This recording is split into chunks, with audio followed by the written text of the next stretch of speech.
morning, dear students. Dear student, this is Atul Tyagi. This is class 12 physics, and we are studying here chapter second, that is electrostatic potential and capacitance. Dear students, in today's video we will study from electrostatics of conductor. Electrostatics of conductors. Number one, electrostatic field. Here is given electrostatics. ये electrostatics नहीं है dear students, ये electrostatic है, S हटा देना, ठीक है. Electrostatic field inside a conductor is zero because dielectric constant of conductor is infinity. हमको पता होता है कि किसी भी कंडक्टर का जो डाइलेक्ट्रिक कांस्टेंट होता है उसकी वैल्यू कितनी होती है, वो इन्फिनिटी होती है. दैट्स वाई उस कंडक्टर के अंदर जो इलेक्ट्रोस्टैटिक फील्ड की वैल्यू होती है वो कितनी होती है, ज़ीरो होती है. Okay. Next point is at the surface of charge conductor electrostatic field must be normal to the surface at every point. यानी कि किसी भी चार्ज कंडक्टर के लिए इलेक्ट्रोस्टैटिक फील्ड जो होता है वो हमेशा परपेंडिकुलर होना चाहिए सरफेस के लिए, उसकी पूरी की पूरी सरफेस पर, सरफेस के हर एक पॉइंट पर वो परपेंडिकुलर होगा. Okay. Third point, inside the conductor charge is zero. Charge decide only on the surface of conductor. किसी भी कंडक्टर के अंदर जो चार्ज की वैल्यू होती है वो ज़ीरो होती है, और जो चार्ज होता है वो केवल सरफेस पर रिसाइड करता है. किसी भी कंडक्टर की सरफेस पर ही रिसाइड करता है कौन, चार्ज, ठीक है. लेकिन उस कंडक्टर के अंदर चार्ज की वैल्यू क्या होगी हमारी, वो क्या होगी हमारी, zero. Fourth point, electric field near the surface of a charge conductor is given by vector E equals to sigma by epsilon naught n cap, where sigma is surface charge density and n cap is the unit vector perpendicular to the surface. Electric field जो होता है किसी भी surface के पास में किसी भी charge conductor के लिए, उसकी वैल्यू जो दी जाती है वो दी जाती है, एक फार्मूला है, और वो क्या फार्मूला है, that is vector E. Vector E क्या है हमारा, इलेक्ट्रिक फील्ड, ठीक है, equals to sigma by epsilon naught. Sigma क्या है हमारा, सरफेस चार्ज डेंसिटी, आपने चैप्टर 1 में पढ़ा था. एंड एप्सिलॉन नॉट क्या है, epsilon naught permittivity of free space है, इसे भी आपने चैप्टर 1 में पढ़ा था. एन कैप क्या है हमारा, ये यूनिट वेक्टर है जो कि सरफेस के परपेंडिकुलर होता है. फिफ्थ पॉइंट है, electrostatic potential is constant throughout the volume of the conductor and has the same value as on its surface. Electrostatic potential जो होता है पूरी की पूरी सरफेस पर, पूरे के पूरे जो उसका जो बॉडी है उसके वॉल्यूम पर वो कांस्टेंट होता है, ठीक है, इसमें कोई चेंज नहीं होता. वो उसकी वही वैल्यू होती है वॉल्यूम में कहीं पर भी ले लिया जाए जो उसके सरफेस पर होती है, ठीक है. ना ये डिक्रीज़ होता है ना ये इंक्रीज़ होता है. Is it clear. Next point is the surface charge density sigma is high when the where the radius of curvature of surface is small. जहाँ पर रेडियस ऑफ कर्वेचर कम होगी, छोटी होगी, वहाँ पर सरफेस चार्ज डेंसिटी सिग्मा ज़्यादा होगी, ठीक है. नेक्स्ट पॉइंट है हमारा, नेक्स्ट हेडिंग है हमारा इलेक्ट्रोस्टैटिक शील्डिंग.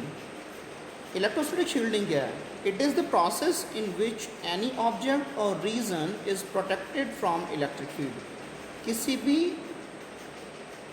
ऑब्जेक्ट को या फिर किसी भी रीजन को इलेक्ट्रिक फील्ड से फ्री रखना, प्रोटेक्ट रखना, ये प्रोसेस क्या होती है, इसे ही हम इलेक्ट्रोस्टैटिक शील्डिंग कहते हैं. इसे इलेक्ट्रोस्टैटिक स्क्रीनिंग भी बोलते हैं, ठीक है. It is done by enclosing that object और रीजन बाय कंडक्टिंग सरफेस. किसी भी कंडक्टिंग सरफेस से इसको एनक्लोज कर दिया जाए यानी कि बंद कर दिया जाए, तो उस सिचुएशन में क्या होगा, ये हमारा क्रिएट हो जाएगा, ठीक है. यदि हमें इलेक्ट्रोस्टैटिक शील्डिंग करनी है किसी ऑब्जेक्ट की या फिर किसी रीजन की, तो उसे हम क्या करते हैं, कंडक्टिंग सरफेस से एनक्लोज कर देते हैं, ठीक है. आप इस तरह से डेफिनेशन लर्न कर सकते हैं, या फिर दूसरे तरीके से कैसे कह सकते हैं, या फिर लिख सकते हैं, the phenomena of making a region free from electric field is called electrostatic shielding. वो फिनोमेना जिसके थ्रू हम किसी भी ऑब्जेक्ट को या फिर किसी भी रीजन को इलेक्ट्रिक फील्ड से फ्री रखें, तो वो प्रोसेस क्या होती है या वो फिनोमेना क्या होती है, उसे ही हम इलेक्ट्रोस्टैटिक शील्डिंग कहते हैं. मैंने अभी थोड़ी देर पहले ही बताया था, इसे इलेक्ट्रोस्टैटिक स्क्रीनिंग भी कहा जाता है. यहाँ पर वो लिखा हुआ है, it is also called as electrostatic screening, ठीक है। एंड द रीज़न, उस रीज़न के बारे में बात कर रहे हैं जिसको प्रोटेक्ट किया गया है, उस रीज़न को क्या बोलते हैं? And the reason which is free from electric field is called as Faraday cage. ये EAGE नहीं है, CAGE है, ठीक है। उस रीज़न को जिसको इलेक्ट्रिक फील्ड से फ्री रखा गया है उसे हम फैराडे केज कहते हैं। अब इसके कुछ एप्लीकेशन है इलेक्ट्रोस्टैटिक शील्डिंग के। क्या एप्लीकेशंस हैं? आपने देखा होगा, in a thunderstorm accompanied by lightning, it is safer to be inside a car or a bus than to be in open ground or under a tree। आप मुझे एक बात बताइए, यदि बहुत ज़्यादा बारिश हो रही हो या फिर मतलब बेसिकली थंडर स्टॉर्म है, वहाँ पर बिजली वगैरह कड़क रही है, तो बिजली गिर रही हो उस सिचुएशन में, ठीक है, बादल हो उसके बाद बिजली गिर रही हो, तो आप मुझे ये बताइए कि कहाँ खड़े होना पसंद करेंगे आप, या कहाँ बैठना पसंद करेंगे? पहला ऑप्शन है आपको, एक कार दे दी जाए उसके अंदर बैठना पसंद करेंगे, या कार दे दी जाए या फिर बस दे दी जाए, एक ही बात है। और या फिर हमको कहा जाए कि आप किसी पेड़ के नीचे बैठ जाइए, वहाँ पर बैठना पसंद करेंगे। डियर स्टूडेंट्स, हो सकता है कि आपका आंसर हो कि हमको पेड़ के नीचे बैठना है, लेकिन ये आपके लिए सही नहीं है, क्योंकि वहाँ पर आप सेफ़ नहीं रहेंगे। क्यों? क्योंकि वहाँ पर फैराडे केज नहीं बनेगा। तो इलेक्ट्रिक फील्ड से सेफ़ होने के लिए हमें क्या होना, हम कैसे सेफ़ रह सकते हैं? यदि हम फैराडे केज के अंदर आ जाएं। और फैराडे केज क्या होता है, अभी बताया था कि, या फिर इलेक्ट्रोस्टैटिक शील्डिंग या फिर इलेक्ट्रोस्टैटिक स्क्रीनिंग में क्या होता है कि आप किसी फील्ड को किसी मेटलिक कंडक्टर के थ्रू एनक्लोज कर दें, सॉरी किसी रीजन को मेटलिक कंडक्टर के थ्रू एनक्लोज कर दें, या फिर किसी बॉडी को या ऑब्जेक्ट को किसी मेटलिक कंडक्टर के थ्रू एनक्लोज कर दें। अच्छा, आप यदि कार या बस के अंदर बैठ जाते हो तो आप एक तरह से ऑब्जेक्ट हो सकते हैं, ठीक है, और आप जब उस मेटलिक बॉडी के अंदर बैठ चुके हैं तो वो फैराडे केज हो गया, ठीक है, अब आप सेफ रहेंगे। So in this case your answer must be whether to sit in inside the car or a bus, okay। So in fact the metallic body, यहाँ पर दिया हुआ है, in fact the metallic body of a car or a bus provides electrostatic shielding from lightning। उससे जो बिजली है कड़क रही है या फिर गिर रही है, उससे आपको जो सेफ रखा जा सकता है वो रखा जा सकता है या तो कार में बैठकर या फिर बस के अंदर बैठकर, ठीक है। सेकंड पॉइंट है, कुछ सेंसिटिव कंपोनेंट्स होते हैं या फिर कुछ सेंसिटिव इलेक्ट्रिकल डिवाइस होती हैं जो प्रोटेक्ट की जाती हैं, ये शील्ड की जाती हैं, किससे? एक्सटर्नल इलेक्ट्रिक फील्ड से, ताकि वो एक्सटर्नल इलेक्ट्रिक फील्ड किसी टाइप का डिस्टर्बेंस उसमें क्रिएट ना करे। और उसे कैसे करेंगे हम? किसी मेटलिक कवरिंग के थ्रू एनक्लोज कर दिया जाए उसे, ठीक है, यानी कि किसी मेटलिक शील्ड, कोई मेटल शील्ड उसे प्रोवाइड, मेटल शील्ड के अंदर उसे रख दिया जाए, ठीक है ना, या फिर किसी मेटलिक बॉडी के अंदर उसे एनक्लोज कर दिया जाए, ठीक है। नेक्स्ट पॉइंट है, a high voltage generator is usually enclose in such a case, ठीक है। जो हमारे हाई वोल्टेज जनरेटर्स होते हैं, बहुत ज़्यादा वोल्टेज क्रिएट करते हैं, तो उनको इसी टाइप के केस में रखा जाता है, यानी कि फैराडे केस में, या उन्हें इलेक्ट्रोस्टैटिक शील्ड करके रखा जाता है। नेक्स्ट पॉइंट है, this phenomena has also been used in the design of coaxial cable. Coaxial cable term के बारे में पढ़ते, कोएक्सियल यानी कि जिनकी दो की एक्सेस सेम हो, कोएक्सियल तभी बोला जाएगा, ठीक है ना। तो कोएक्सियल केबल्स क्या होती हैं? आज आपने देखा होगा डिश टीवी या डिश एंटीना, टाटा स्काई वगैरह, या फिर आपके घर में केबल नेटवर्क के लिए एक केबल आ रही होती है जो आपके सेट टॉप बॉक्स में कनेक्ट होती है। तो वो जो केबल होती है वो कोएक्सियल केबल होती है। उसमें आपने देखा होगा एक कॉपर का वायर होता है जो अंदर होता है, और एक एल्यूमिनियम की एक केस बना हुआ होता है, ठीक है। तो इस टाइप से वो जो सिग्नल्स हैं वो प्रोटेक्ट रहते हैं, ठीक है।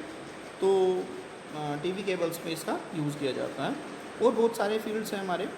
Now we are going to the topic that is dielectric. Dielectrics क्या होते हैं?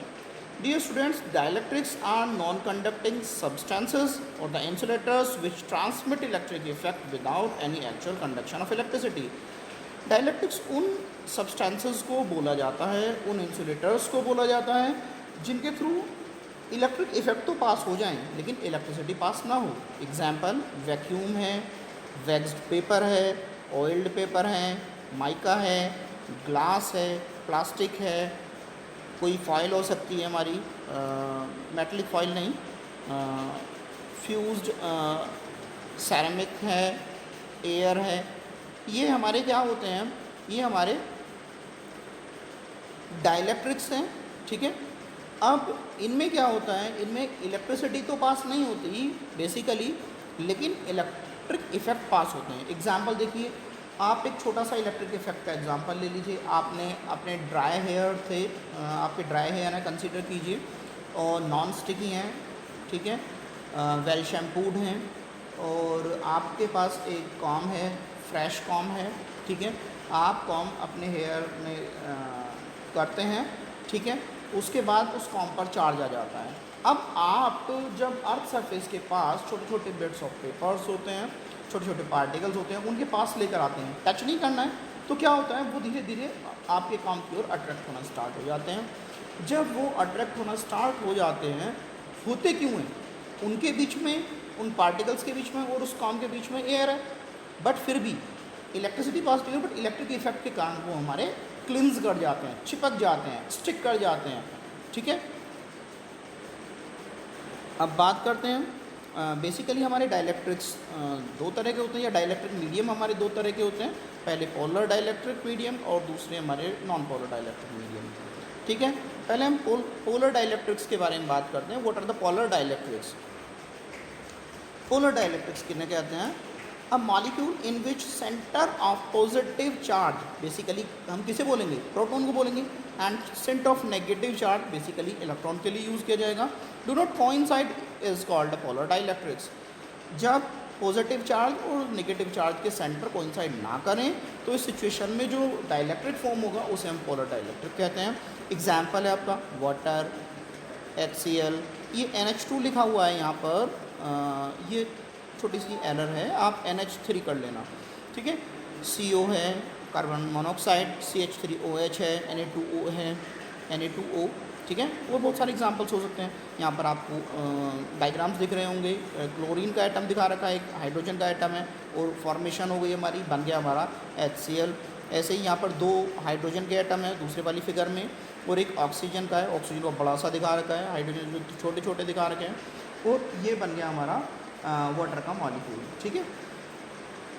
अब इनमें किसी में भी कोइंसाइड नहीं कर रहा है, नेगेटिव चार्ज और पॉजिटिव चार्ज के जो सेंटर्स हैं वो कोइंसाइड नहीं कर रहे हैं. That's why these are categorised in the category of polar dielectrics. Okay.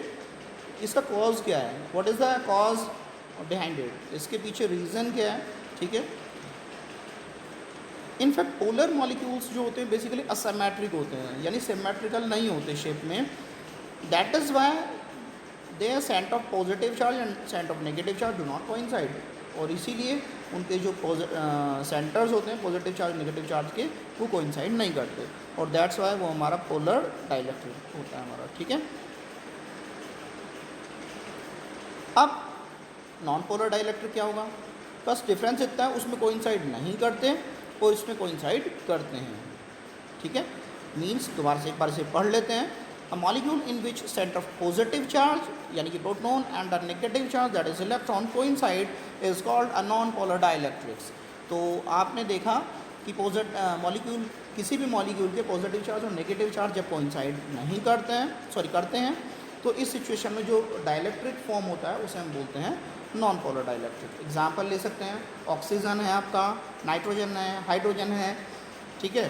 Carbon monoxide है, और आपका मीथेन हो सकता है, CH4. ठीक है. यहाँ पर देख रहे हैं आप हाइड्रोजन के दो एटम्स लिए हुए हैं जो ज्वाइन होने के बाद, कंबाइन करने के बाद वो मॉलिक्यूल बना रहे हैं, that is H2.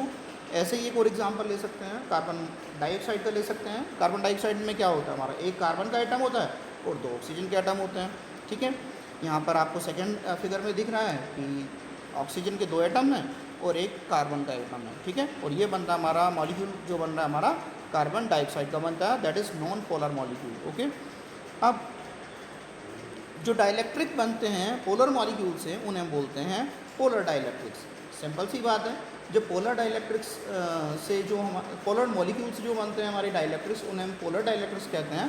That's why यदि हमारे नॉन पोलर मॉलिक्यूल से जो हमारे डाइलेक्ट्रिक्स फॉर्म होंगे उन्हें हम नॉन पोलर डाइलेक्ट्रिक्स कहेंगे। अच्छा, ध्यान रखने की बात यह है, बेसिकली क्वेश्चन पुटअप कर लिया जाता है और अब की बार तो आपके सामने मल्टीपल चॉइस क्वेश्चंस भी होंगे, सो थोड़ा सा ध्यान देना है इस बात में। नॉन पोलर मॉलिक्यूल्स में परमानेंट डाइपोल मूवमेंट नहीं होता, जबकि पोलर मॉलिक्यूल्स में परमानेंट डाइपोल मूवमेंट होता है। ठीक है। डाइलेक्ट्रिक पोलराइजेशन, जब भी किसी डाइलेक्ट्रिक को किसी यूनिफॉर्म इलेक्ट्रिक फील्ड में प्लेस कर दिया जाता है तो उसके पॉजिटिव चार्ज और नेगेटिव चार्ज जो होते हैं सेपरेट हो जाते हैं। ठीक है। अब जाहिर सी बात है, जब पॉजिटिव चार्ज और नेगेटिव चार्ज सेपरेट हो रहे हैं तो उसका एक फील्ड क्रिएट हो जाएगा। ठीक है। ऐसी सिचुएशन में उस डाइलेक्ट्रिक को हम बोलते हैं पोलराइज्ड। ठीक है ना। और डाइलेक्ट्रिक जो होता है हमारा, वो हमारा ऐसा बिहेव करने लगता है जैसे कि वो कोई कंडक्टर हो। इस फिनोमेना को हम क्या बोलते हैं? Dielectric polarisation. ठीक है। पोलराइजेशन फील्ड क्या होता है हमारा? जब भी किसी डाइलेक्ट्रिक को यूनिफॉर्म इलेक्ट्रिक फील्ड में रखा जाता है तो मैंने अभी आपको बताया कि उनके centre of positive charges and negative charges separate होने स्टार्ट हो जाते हैं। ठीक है। अब पोलराइज क्या होता है हमारा? ऐसे हो जाता है जैसे कि टू चार्ज सरफेसेस हों। अब जाहिर सी बात है, टू चार्ज सरफेसेस होंगी तो उनकी सरफेस चार्ज डेंसिटी होगी। ठीक है। हम कंसीडर कर लेते हैं प्लस सिग्मा पी, छोटी सी वैल्यू हमारी, और माइनस सिग्मा पी, क्योंकि एक पॉजिटिव है सरफेस, दूसरी नेगेटिव सरफेस है, तो हम पहली सरफेस के लिए हम कंसीडर कर सकते हैं कि उसकी जो सरफेस चार्ज डेंसिटी है that is sigma P plus sigma P, और दूसरी जो नेगेटिव चार्ज सरफेस है उसके लिए हम कंसीडर कर सकते हैं नेगेटिव सिग्मा पी। ठीक है। और फील्ड जो प्रोड्यूस होगा इन सरफेस चार्जेस के थ्रू उसे हम बोलेंगे पोलराइजेशन फील्ड। ठीक है। ध्यान रख लेना, sometimes it is asked what is the polarisation field. तो the field produced by these charge surfaces, ठीक है, is known as polarisation field. ये ध्यान रखने की बात है। ऐसा भी पूछ लिया जाता है what is the direction of polarisation field, तो आपको हमेशा याद रखनी है इसकी जो डायरेक्शन होगी एक्सटर्नल फील्ड के अपोजिट डायरेक्शन होगी। यदि एक्सटर्नल फील्ड कंसीडर कीजिए ईस्ट टू वेस्ट है तो ये क्या होगा हमारा? इसकी डायरेक्शन क्या होगी? West to east. Okay. Consider कीजिए एक्सटर्नल फील्ड की डायरेक्शन हमारी अप टू डाउन है, तो इसकी डायरेक्शन क्या होनी चाहिए? पोलराइजेशन फील्ड की डायरेक्शन होनी चाहिए down to up. Next is dielectric strength. Dear students, आपने सोचा होगा कि बेसिकली हमारा जो इंसुलेटर्स होते हैं वो हमेशा ही इंसुलेटिंग बिहेव करते हैं। ऐसा नहीं है कि हमेशा ही वो इंसुलेटर की तरह बिहेव करें। They can be converted into a conductor sometimes. उसके बारे में बताएंगे कैसे।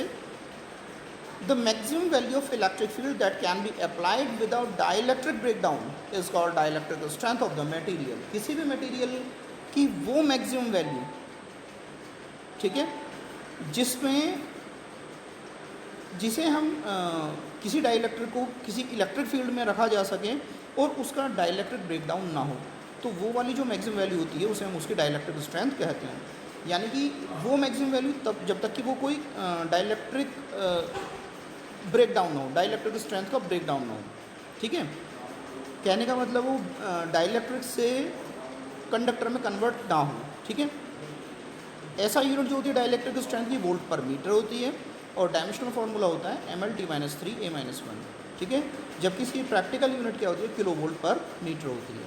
सेफ्टी पर्पज़ के लिए मैक्सिमम फील्ड जो अप्लाई किया जाता है हमेशा 10% होता है डाइलेक्ट्रिक स्ट्रेंथ ऑफ मटेरियल का। ठीक है। देखिए, यदि आपके जो प्लेयर्स होते हैं, जो क्लास वगैरह होते हैं, आपने उस पर देखा होगा 500 वोल्ट लिखा होता है बेसिकली। असल में उन्हें हम चाहें तो 5000 वोल्ट तक हम यूज़ कर सकते हैं, लेकिन वो रिस्की होगा क्योंकि आपके सेफ्टी पर्पज़ के लिए वो केवल 500 वोल्ट उस पर लिखा होता है। ठीक है। आपने देखा होगा आप 11000 वोल्ट की लाइन पर कभी भी आप प्लास से डायरेक्टली वर्क नहीं कर सकते। जो प्लेयर होता है आपका उससे डायरेक्टली वर्क नहीं कर सकते। उसका रीज़न यही है कि वो जो रबर है वो कंडक्टर में कन्वर्ट हो जाती है। वो जो इंसुलेटिंग सब्सटेंस है वो हमारा कंडक्टर में कन्वर्ट हो जाता है। ओके, यही रीज़न है, इसे ही हम डाइलेक्ट्रिक स्ट्रेंथ कहते हैं। ओके, नाउ इलेक्ट्रिक ससेप्टेबिलिटी और the electric susceptibility of dielectric. यदि फील्ड बहुत ज़्यादा लार्ज नहीं है, यदि फील्ड बहुत ज़्यादा लार्ज नहीं है तो पोलराइजेशन या फिर पोलराइजेशन डेंसिटी जो होती है डायरेक्टली प्रोपोर्शनल होती है reduced value of electric field. Okay, vector P proportional to vector E. आपको पता है जैसे ही प्रोपोर्शनलिटी का साइन हम हटाते हैं तो वहाँ पर कोई कांस्टेंट ऑफ प्रोपोर्शनलिटी आ जाता है। यहाँ पर कांस्टेंट ऑफ प्रोपोर्शनलिटी क्या आएगा? चाई। चाई, चाय नहीं है, टी मत समझ लेना, इट इज़ चाई, एक सिंबल है, लैटिन लैंग्वेज में सिंबल है चाई। ठीक है, तो वेक्टर पी इक्वल्स टू चाई इप्सिलॉन नॉट वेक्टर ई। ठीक है, चाई क्या है? कांस्टेंट है, और इस चाई को ही हम बोलते हैं इलेक्ट्रिक ससेप्टिबिलिटी या फिर इलेक्ट्रिक ससेप्टिबिलिटी ऑफ डाइलेक्ट्रिक। ये डायमेंशनलेस कांस्टेंट है, ध्यान रख लेना डियर स्टूडेंट। दोबारा से बता रहा हूँ, चाय मत लिख के आ जाना, चाय या टी नहीं है, इट इज चाई, चाई, चाई। Okay, electrostatic capacitance. Capacitance is the capacity of strong electric charges, storing electric charges by any conductor, and such conductor are known as capacitor. Capacitance क्या है? वो कैपेसिटी किसी भी कंडक्टर की वो कैपेसिटी जिसके थ्रू वो स्टोर कर सकता है इलेक्ट्रिक चार्ज को, उसे हम उसकी क्या बोलते हैं? इलेक्ट्रोस्टैटिक कैपेसिटेंस बोलते हैं। ठीक है, दोबारा से समझिए, किसी भी कंडक्टर की वो कैपेसिटी जिसके थ्रू वो चार्ज को स्टोर कर सकता है, ठीक है, उसे हम उसकी कैपेसिटेंस कहते हैं। ठीक है, कंसीडर कीजिए, if we give some charge Q to an isolated conductor, its potential increases to V then Q proportional to V। यदि हम किसी कंडक्टर को Q चार्ज दें, आइसोलेटेड कंडक्टर होना चाहिए, उसे हम Q चार्ज दें और उसका पोटेंशियल जो है क्या हो जाए? V हो जाए, तो हमारा कितना डिक्रीज़ हो जाए? V डिक्रीज़ हो जाए, तो Q प्रोपोर्शनल होगा हमारा V के, यानी चार्ज प्रोपोर्शनल होगा हमारा इट्स पोटेंशियल। आप प्रोपोर्शनलिटी का साइन हटाएंगे तो कोई कांस्टेंट ऑफ प्रोपोर्शनलिटी आएगा। ठीक है, so Q equals to C V. Proportionality हटाइए तो सी वी आ गया, सी आया हमारा यहाँ पर, C where C is constant of proportionality and it is called capacitance of capacitor. C को हम क्या बोलते हैं? कांस्टेंट ऑफ प्रोपोर्शनलिटी बोलते हैं, और यही हमारा क्या है? हमारा कैपेसिटेंस है, किसका? उस कंडक्टर का। डायमेंशनल फार्मूला कैपेसिटर का क्या होता है? m-1 l-2 T⁴ A²। ठीक है, ऐसा यूनिट ऑफ कैपेसिटेंस क्या होती है? फैरड। ऐसा यूनिट कैपेसिटेंस की क्या होती है? Farad, which is denoted by capital F। Capital F से हम इसे रिप्रेजेंट करते हैं। अब देखते हैं हम 1 फैरड, हमको पता होता है Q को सी भी है, तो C को क्या होगा? Q/V हो जाएगा। जस्ट अ मिनट, दोबारा से समझिए, Q इक्वल्स टू क्या होता है? सी वी, तो C इक्वल्स टू क्या होगा? Q/V होगा हमारा। अब C क्या है हमारा? C की यूनिट क्या है हमारी? कैपेसिटेंस की यूनिट क्या है? फैरड है। Q की यूनिट क्या है? कूलाम है। चार्ज की यूनिट कूलाम होती है, और पोटेंशियल की यूनिट क्या होती है? वोल्ट। तो फैरड इक्वल्स टू 1 कूलाम पर वोल्ट। ओके,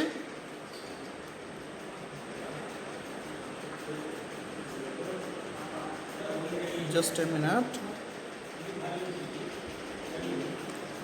पहले आप यहाँ से यहाँ देखेंगे। ठीक है, अब 1 वोल्ट क्या होता है हमारा?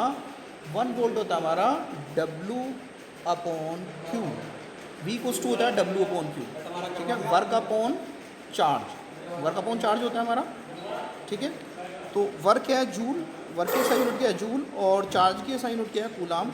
तो यदि V के प्लेस पर आप J/C रख देते हैं, तो V के प्लेस पर यदि J/C रखते हैं तो हमें ये वाली यूनिट मिल जाती है, यानी कि 1 कूलाम स्क्वायर पर जूल। अब जूल क्या होता है? जूल न्यूटन मीटर के इक्वल होता है, सो इसके थ्रू हमें ये यूनिट मिल जाएगी। ठीक है, बात समझ में आ रही नहीं आ रही है?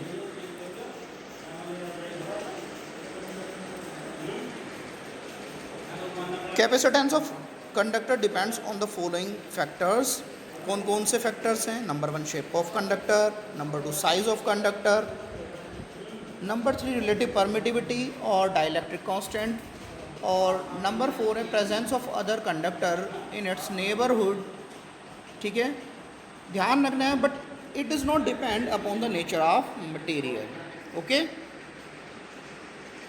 So that's all for the day, have a wonderful day.